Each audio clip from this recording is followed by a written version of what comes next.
Washington DC में ये वो कन्वेंशन सेंटर है जहाँ पर नेटो समिट का दूसरा दिन बहुत अहम रहा। तमाम नेटो इत्तेहादी वाशिंगटन डीसी में हैं और उनको फॉर्मली प्रेसिडेंट बाइडन और नेटो के जनरल सेक्रेटरी ने यहाँ पर वेलकम किया। दोनों ने अपने रिमार्क्स दिए।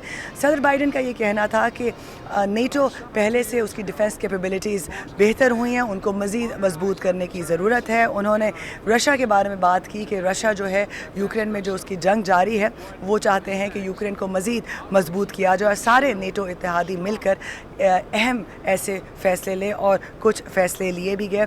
जनरल सेक्रेटरी का भी यही कहना था नेटो के कि अहम इस नेटो समिट का मकसद ये है कि तमाम इत्तेहादी मिलकर यूक्रेन के डिफेंस को बेहतर करें। साथ ही साथ मिडल ईस्ट में जो बदअमनी है उस पर भी बात हुई।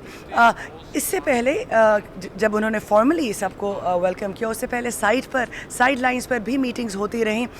एक ऐलान किया यूएस के वज़ीर ख़ारजा ब्लिंकन ने, जहाँ पर उन्होंने ये कहा कि डेनमार्क और नीदरलैंड्स जो है वो अमेरिका के F-16 जो है वो यूक्रेन को देगा ताकि वो रशिया का बेहतर मुकाबला कर सकें।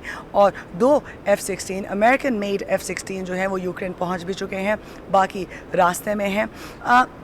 समिट के बाद इजलास के बाद आज के इजलास के बाद एक डिक्लेरेशन भी जारी किया गया तमाम हेड ऑफ़ स्टेट्स और नेटो के जो सेक्रेटरी हैं, जिसमें अगर अहम नुकात की बात करूं तो यूक्रेन सबसे नंबर 1 पर है। यूक्रेन के दिफाई निज़ाम को बेहतर बनाना, उसकी माली और फ़ौजी मदद करना। फिर बात की गई चाइना के हवाले से कि उसके इन्फ्लुएंस को और उसकी पॉलिसीज़ जो कि इनके मुताबिक एंटी वेस्टर्न हैं, उनके ख़िलाफ़ मिलकर उनका मुकाबला करना। इसके अलावा ये भी फ़ैसला किया गया कि यूक्रेन में नेटो के स्पेशल रिप्रेजेंटेटिव को तैनात किया जाएगा। ओवरऑल इन मीटिंग्स में क्लाइमेट चेंज के हवाले से भी बात हुई।